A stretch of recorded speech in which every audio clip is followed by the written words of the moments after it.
لە موسڵ نرخی یەک کارتی دەنگدان گەیشتوەتە $200.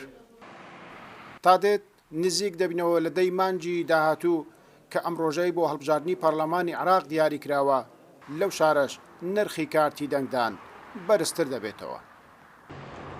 هاوڵاتیانی ئەم شارە دەڵێن ئەو دەنگدەرانەی کارتەکانیان بە بڕێک پارە دەفرۆشن، بەشێکیان هیوایان بە هەڵبژاردن و گۆڕانکاریەکان نییە و بەشێکیانیش بەهۆی هەژاری و دەستکورتیەوەیە.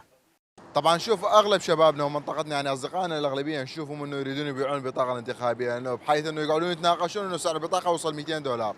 زۆربەی هاوڕێ و گەنجەکانی گەڕەکەکەمان دەیانەوێ کارتەکانیان بفرۆشن. نرخی هەر کارتێکیش لە ئێستادا گەیشتوەتە $200. بە بۆچوونی من ئەمە کارەساتە بۆ بڕێک پارە داهاتووی شارەکەت بدەیتە دەستی گەندەڵکاران.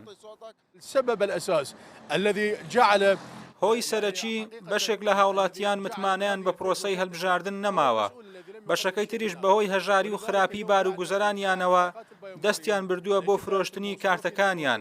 دڵنیام ئەوانە بیریان لەوە نەکردوتەوە ئەم کارە زیانێکی دەبێت. دەسەڵاتی باڵای فتوای سوننا فتوای دەرکردووە هەر هاوڵاتیەک کارتی دەنگدانەکەی بفرۆشێت پارەکەی حرامە.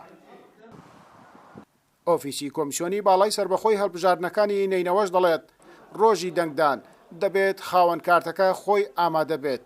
ئەگەر ئامێرە ئەلیکترۆنیەکان سەلماندی کە کارتی خۆیەتی ئەو کات دەنگدەر ئازادە دەنگ بە هەر کاندیدێک بدات.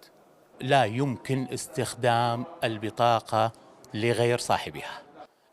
کارتی دەنگدان تەنها خاوەنەکەی دەتوانێت بەکاری بهێنێ و دەنجی پێ بدات. ئەوەی بایۆمەتری کردبێ وێنەکەی لەسەر کارتەکەیە. ئەوەشی کارتەکەی نوێ نەکردبێتەوە پێویستە هەردە پەنجەکەی لە ئامێرەکەدا بخوێنێتەوە بۆ ئەوەی بتوانێت دەنگ بدات. أخذ ال10 بصمات ويتم سحب البطاقة. لە پارێزگای نینەوە 2,520,000 دەنگدەر هەیە.